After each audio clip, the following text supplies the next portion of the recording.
Hello, my friends. I was recording this beautiful video for you for our fourth module, the Investing for Artists, Healers, and Visionaries.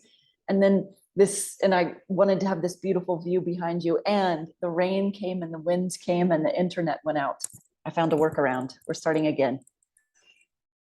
So this time together, we're going to be kicking off the first month of our 8 months of looking at investing, ethical investing for healers, visionaries, and artists.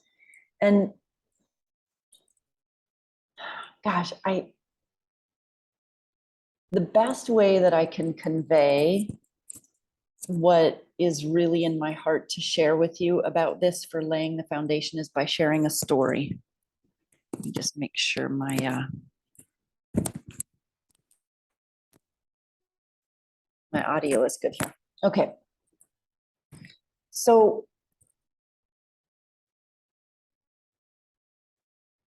first of all, investing, I want you to think about investing as basically think of it like growing a garden. And if you've ever had a garden, if you've gardened, if you've had a farm, you know that while there's the crops and the yield for each year, there's also that which is generously gifted to you by the land through the subsequent years of putting energy, putting infrastructure into the soil, into the land, into however it is that you're designing the garden. Investing is really like this. And I love this as a starting place because, and this leads me into my story. For me, for as long as I remember the first time really hearing about investing from somebody that invested in the stock market. And I was simultaneously, naturally drawn to it and excited by it. And at the same time, I had this very strong experience, thought experience and body experience, like that wasn't something that was available for me. I grew up in a family very rich with character and experience, but poor with money. We had, thank God, social services at the time that helped with food. We had the church that helped us in other ways. And this thought that there might be surplus that then you could invest in something that would grow your money was just completely beyond me. And in all truth, I spent most of my life making just enough money to pay the bills, just enough money to pay the bills, just enough money to pay the bills, this kind of loop. How could there ever be enough extra to invest that it would grow? And this experience and mentality it's dangerous. And it's unnatural. Of course, it's natural in that we see it all around us, but what I mean by unnatural is that it's not the way of nature.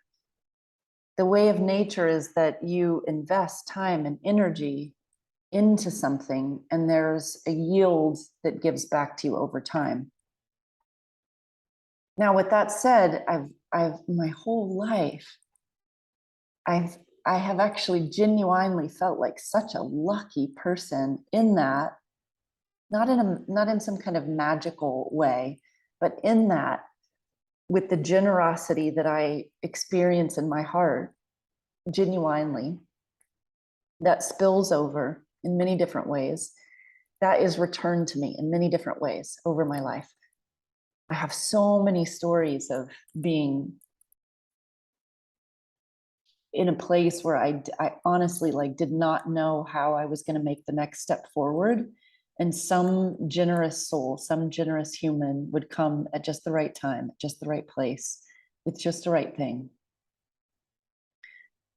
So investing isn't just about investing money. It's also about investing your generous spirit, your generous heart. And what I propose in this first module, and what I want to lay down for foundation, is that we need both for holistic prosperity. We need both. and that both are available to everyone, no matter what your revenue stream is right now, no matter what your cash flow is right now.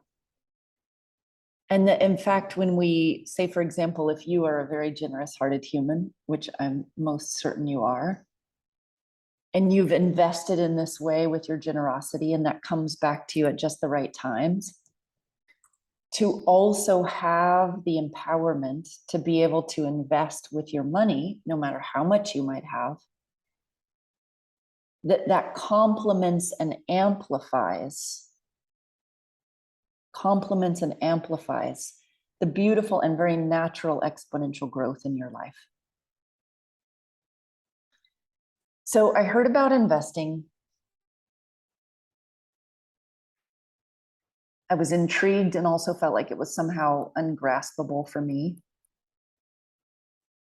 And that was that. And then in 2016, my husband and I made the very risky, very adventurous leap of selling our home in the USA, buying a home in Sri Lanka in order to have healing retreats. And in order for us to be in this place that our beings really felt called to. Sri Lanka has taught me so much about receptivity, about generosity. By the way, I'll be there starting November. I'll arrive on November 4th. We'll be there for 3 months. So I'm planting the seed in our tender garden. If any of you ever want to host retreats in our beautiful villa, reach out to me directly. Or if you would like to join me there for a private exponential you retreat, reach out to me directly. It's a very special place to have it. So it's 2017, we're in Sri Lanka. And at that time, you could stay in Sri Lanka for a month, and then you had to either go out and renew your visa or go to immigration and get a 2-month extension. And so we went to immigration in the big city of Colombo, which is about 1.5 hours, 2 hours from our little village town. We live in a little Buddhist village.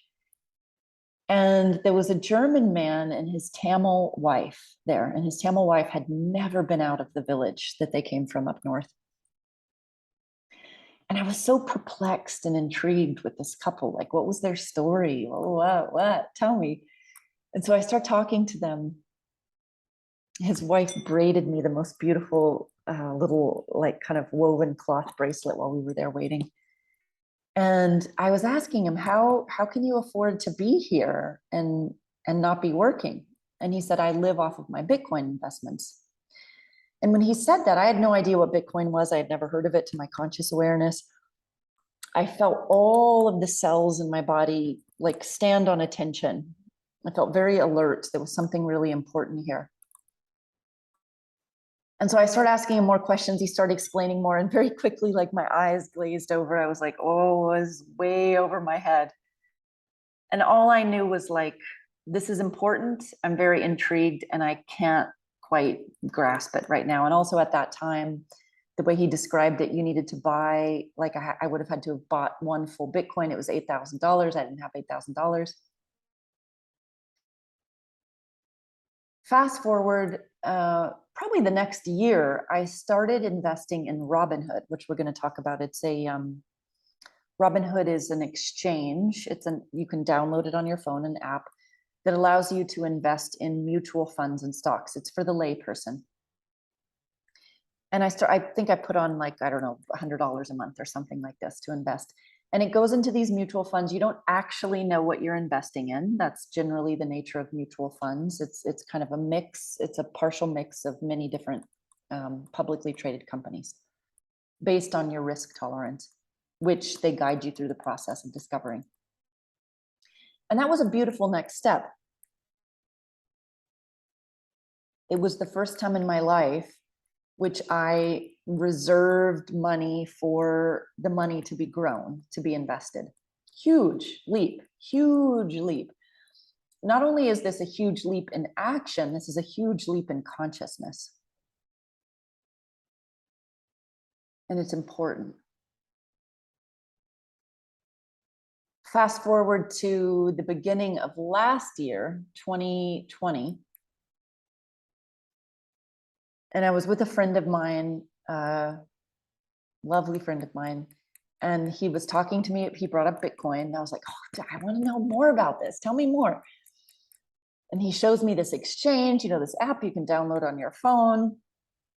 He helped me set it all up. I was so grateful because I think that would have been my hurdle. I would have never set it up. It would have felt too foreign or too scary. He helped me set it up. I connected my bank account. I set up, I don't know, like $100 a month buys, $200 a month buys of Bitcoin.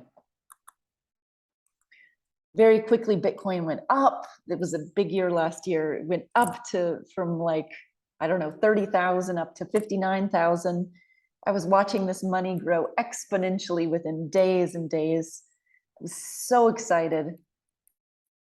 And then Bitcoin hit its first crash. And then I thought, oh my God, what have I done? I don't even know. I don't even totally know what this is. What have I done? And this sent me into a deep, deep study of Bitcoin, which I'm still in, which I've been in since last year. It's a near daily commitment of mine to study and understand what this is, what money has been, what money can be, and what Bitcoin and the Bitcoin blockchain is. Okay, so now I'm going to take a pause from this story, and I'm going to adjust my light here first. And then I want to lay down a little bit of philosophical context as we move forward. I'm going to speak in really broad terms, and one of the downsides of speaking in broad terms is that there's always nuance and there's always exception. And for learning purposes, speaking in broad terms really paints a picture and it lays down a foundation. So know that. I also want to say at the onset that for this whole module, I am not a financial planner. I haven't been trained in that realm. I'm speaking directly from my experience. And I trust my experience because my experience is backed up with a tremendous amount of research and also close connection to mentors in this field. So this is the place from which I speak, transparently, openly, honestly. You always need to trust yourself. You need to filter whatever it is that I say through your own understanding, and you need to do whatever level of research or exploration is appropriate for you. It's important for you to do that on your own. This is all about making empowered decisions for ourselves. This is all about cultivating our individual financial prosperity, our individual financial sovereignty for the sake of all. But it has to start with us. And so this leads me to the next thing that I want to lay down for context, which is that generally speaking,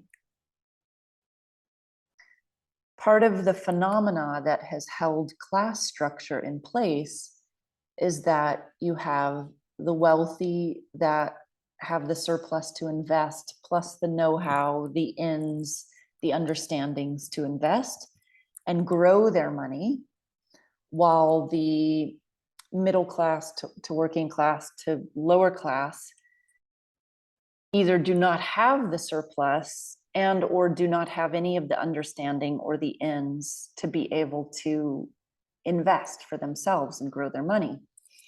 And not only that, there is, again, I'm speaking in broad brushstrokes, but there is this sort of line where people that are at middle class to lower class to poverty, the fees that are charged from the financial institutions, from the credit cards, et cetera, are extraordinarily high relative to what gets charged for the more wealthy. When a multimillionaire who has a well-established business takes out a loan, the interest rate is generally much lower than someone that's at working class or below level. And I share all this with you not to create, I actually, one of my intentions through this time together is to really soften and dissolve this either-oring between the rich and the poor, because it doesn't serve anyone. The rich not trusting the poor not trusting the rich, the poorer being envious or jealous, and also not trusting the people that have more money, and the people that have more money not trusting. It's just, it's so done. It's so run its course. We're not going to find anything new in this dynamic. It doesn't serve us anymore. And those dynamics, to the degree that we buy into them, that we lock into them, we're actually playing them out within our body, within our own personal experience. And it absolutely does not serve. But the reason why I wanted to paint this picture is because part of the beauty of technology and part of the extraordinary nature of Bitcoin is that it makes investing available for all humans that genuinely have the desire to pursue it. This is the foundation for us. And this is something that lights me up beyond what I can find words for. That for the first time in the human history that is written about, those that have much less, who are willing to take a little bit of what they have, can invest where they previously couldn't.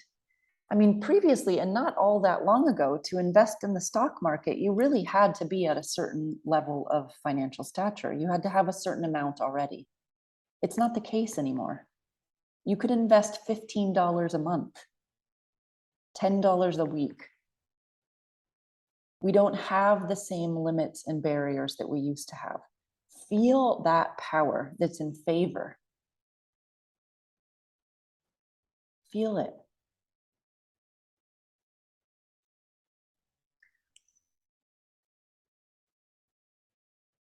So part of what I see and part of what I am an advocate for in my own way is that people of all classes can choose to invest. Perhaps there's much more of a learning curve for some of us than others. Perhaps, maybe it feels a bit more scary for some of us than others of us. Perhaps. But that doesn't change the fact that it's now available, literally available to anyone who has a smartphone and wants to choose to take any portion of the money that they earn to invest it. This is huge, huge, and so exciting.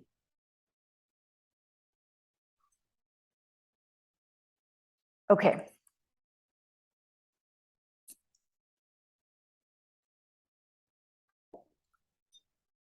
Oh, yes. This is something that I believe I laid down in the last video, and the internet went out, so I lost it. Investing is, oh gosh, now I'm thinking, if I'm repeating myself, okay, so be it. This is meant to be said twice. Investing is, how I invite you to think about it, is as a phenomena of natural experience. If you think about a garden or a farm, there's a certain amount of energy that you put into your crop that is yielded, hopefully, in harvest season. But there's an exponential nature to that yield year after year based on the infrastructure, what's built, the nutrients of the soil, etc. So I want you to think about investing as a garden. If you're not already investing, think about it this way, that you're starting a beautiful garden. It's not only going to yield deliciousness next season, next harvest, but that you are investing for the long haul, that you're going to take 5, 10, 15, maybe 20 years, at least 5, okay? At least 5, to really bask in the yields or the fruits of your labor. Investing simply means that you are putting something into something with a belief and an understanding and a knowing that over time, it will give back to you more than what you've actually put in. How do you like that? Now, I know for me, I mean, for a long time, I felt quite paralyzed. Like, what do I invest in? And especially in the stock market, the whole thing with mutual funds, I never felt 100% passionate about it, just simply because I didn't actually know what I was investing in. And I really wanted to invest in things that I believed in. And here's where I plant another seed. I have invested, perhaps my whole life in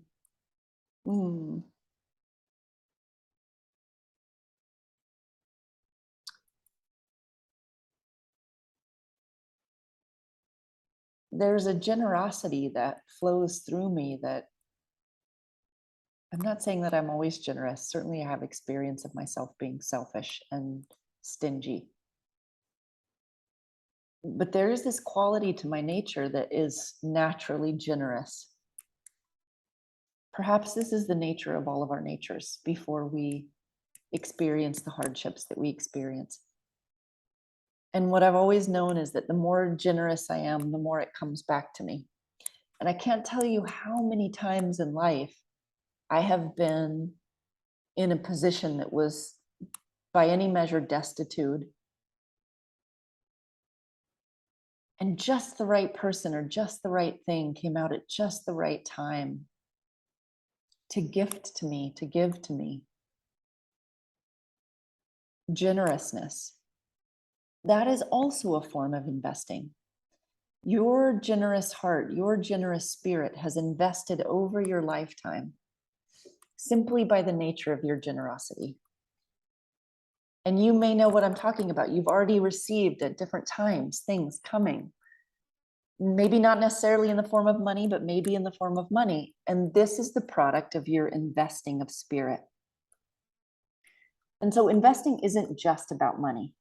And I also want to weave this in terms of our prosperous circle, holistic prosperity, that investing isn't just about money. And if we don't actually learn how to invest on all levels, the generosity of our spirit plus our money, we don't get to experience the robustness of holistic prosperity, which is why we're focusing in this particular module over these 8 months on investing with money.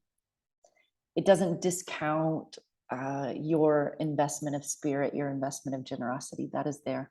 I think of my husband right now, who I swear he was like born to live in times of only barterdom, of bartering. He is the world's best barterer. Is that a word? He creates these beautiful guitars, and his most favorite thing in the world to do is to trade the guitar for something else.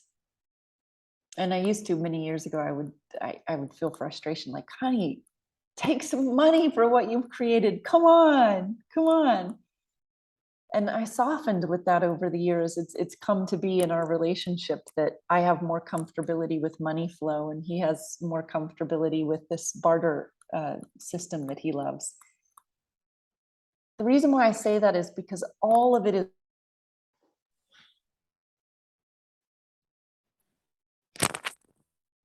oh, I hope this is working.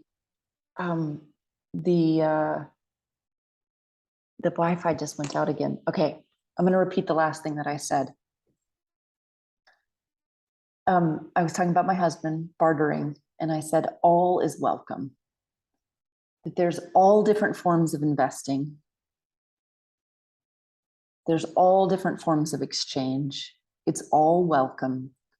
And the invitation here is to soften any resistance or judgment that you might have around financial investing.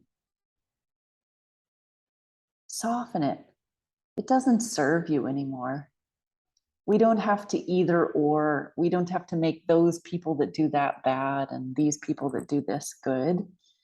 You can be a person who barters, who invests by your generosity of spirit, and who also invests financially in something that you believe in. And this gives such a vitality to our actual and virtual garden of self. So this is the foundation for the entire 8 months of this particular pillar of Prosperous Circle.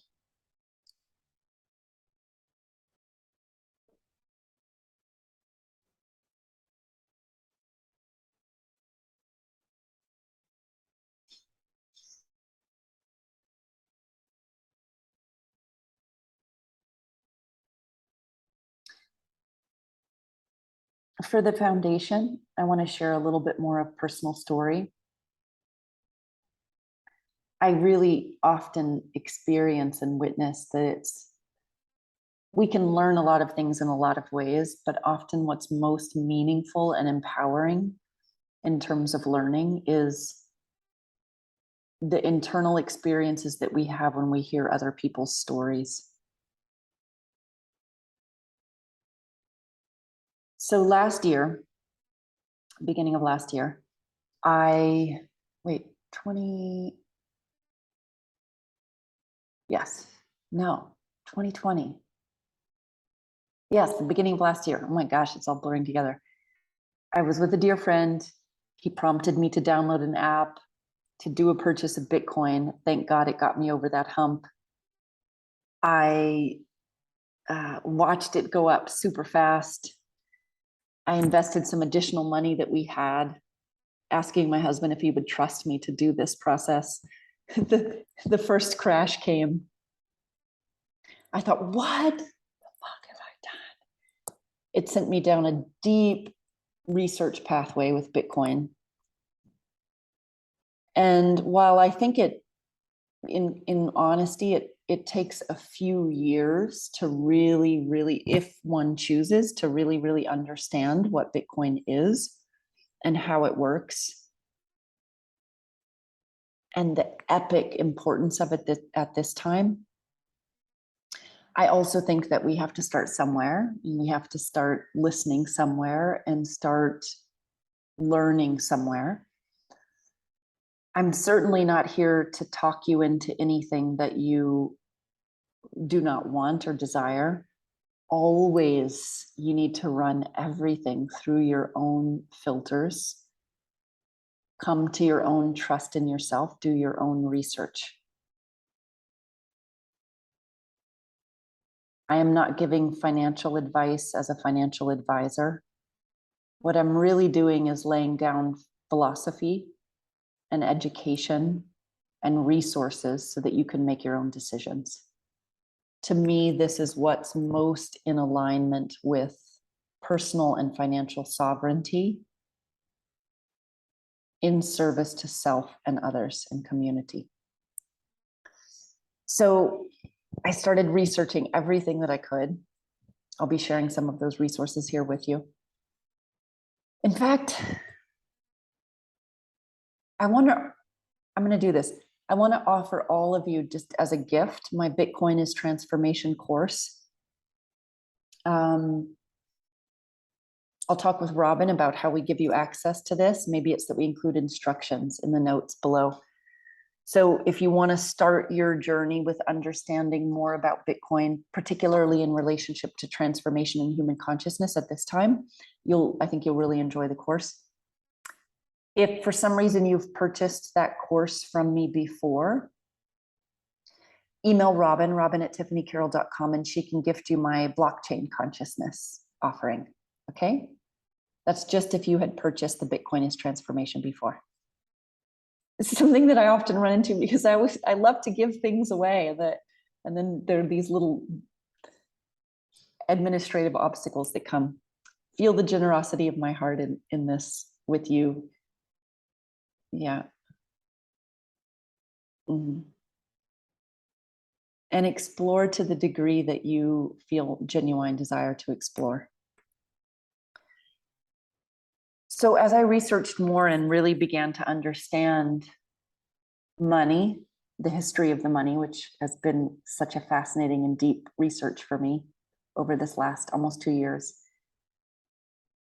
really understanding the history of money, understanding what Bitcoin is in relationship to these times that we're in.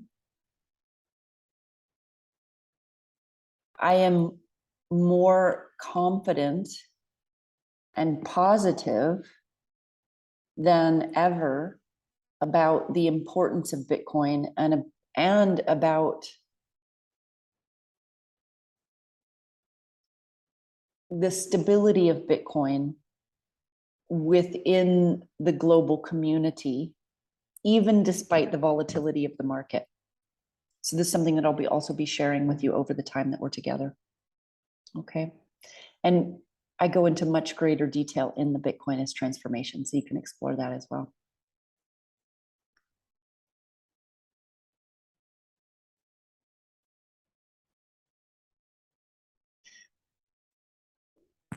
So this last piece that I want to leave you with in contemplation for the next few weeks until the next investing module releases is, if you feel now inspired to invest where you didn't before, if you feel curious about Bitcoin, even if 5 of your friends have told you all kinds of negative things, explore further for yourself. And I've given you resources now to do that. All of the major objections I've explored in my Bitcoin as transformation or in my free webinar on Bitcoin and the Bitcoin blockchain. And understand it for yourself. You know, one of the things that I came into as I was creating my webinar for Bitcoin, I researched the time period when the internet had been created, but it was not yet mainstream. And so many of the publicly made claims against the internet, how could it be? It doesn't make any sense. It's going to go away within a couple of years or a year. Whatever. There was so many arguments. So many of those arguments mirror the arguments for Bitcoin. So it's important to question. It's important to pause when you feel sensationalism. And I mean that in both directions, whether it's the sensationalism of a true believer saying, you must, you have to, this is the future. You might feel some of that enthusiasm from me, but I can genuinely say, if you don't know what this term true believer means, true believer is when somebody becomes adhered to a particular pathway to such a degree that they've blocked out all objections. So like there's true believers in every kind of religious path. There's pretty much true believers within anything that can create a kind of fervency of energy. And of course that exists within crypto and within Bitcoin.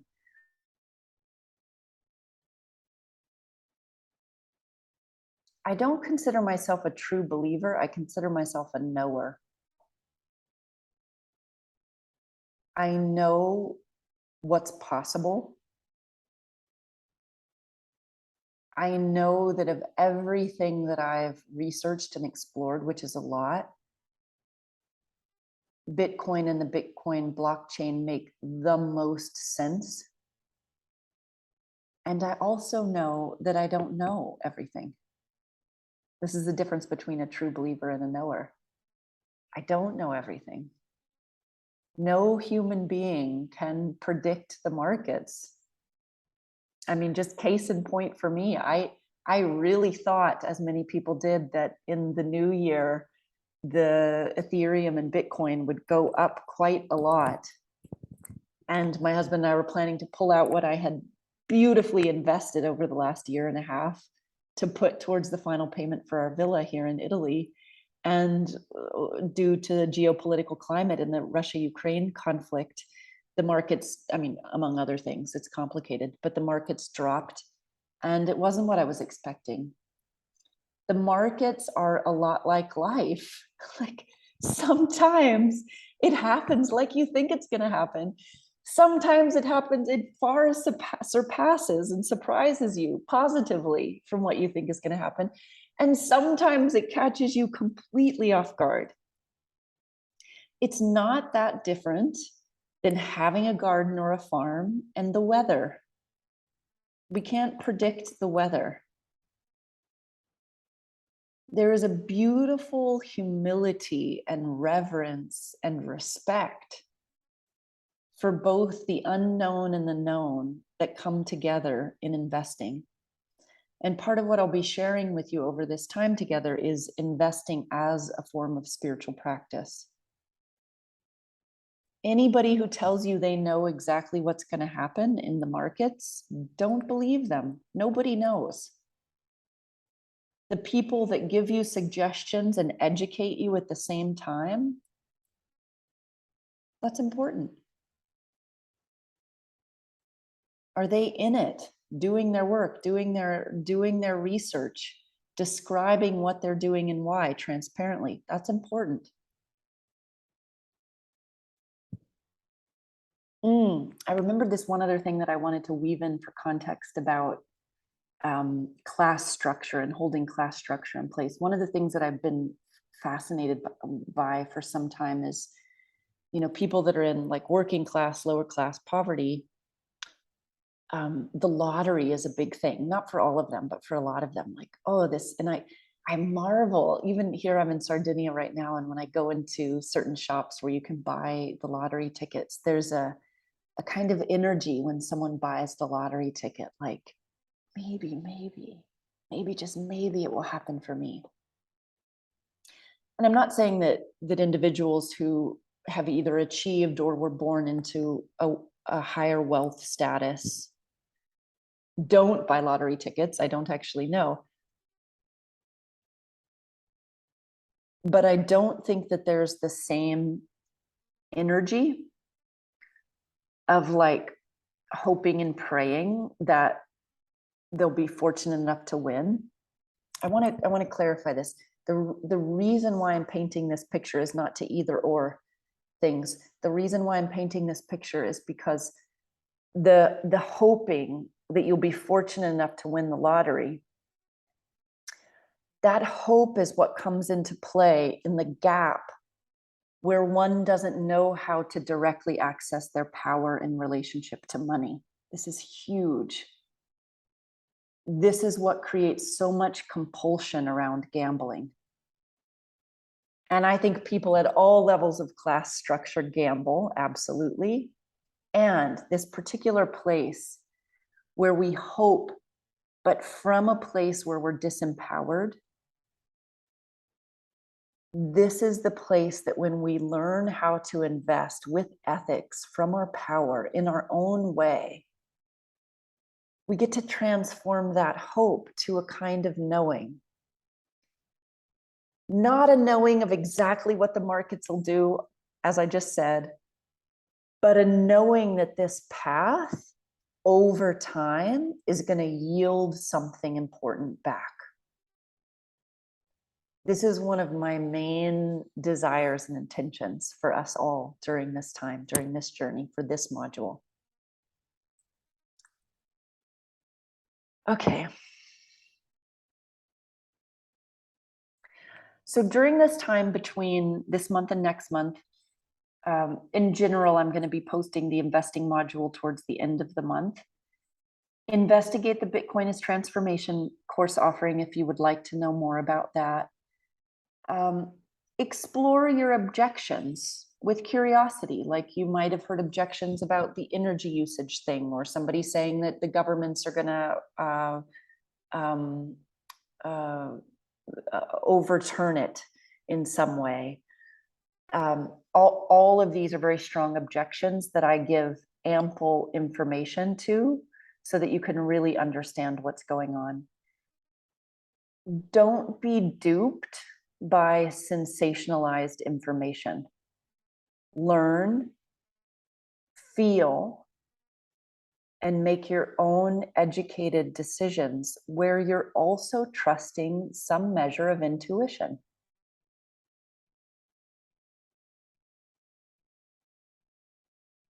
Intuition has its place here. Going where you feel led has its place here. And the more that you begin to trust yourself with money, and part of the trusting yourself with money is bolstered, is buoyed, is nourished by investing. It's an important part, trusting yourself with money. As you grow in that, you'll grow in that. You'll keep growing year after year after year after year. And in our next module together, I'm going to be sharing with you about how this particular time in history, especially in relationship to cryptography, cryptocurrency, I'm not talking about all the fly-by-night cryptocurrencies. I'm talking about the mass shift right now in terms of Web 3.0, that we are right at the edge, moving into the middle of a period where we will see one of the greatest wealth transfers in human history.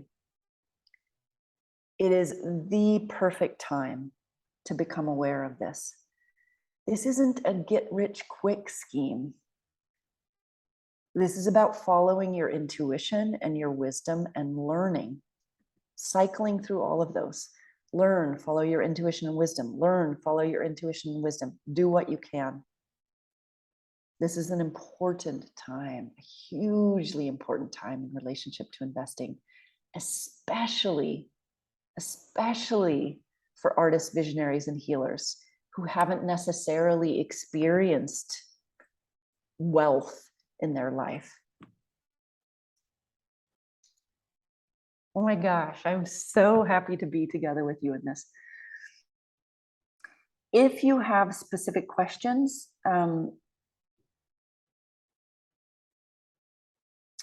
in regards to this, you can post it on the forum. In regards to what I've shared with you here, you can post it on the forum and be sure and tag me at Tiffany Carroll, and I will answer it to the best of my ability. Again, it's not about me telling you what to do, but about guiding you to more information so that you can trust yourself in the decision-making process.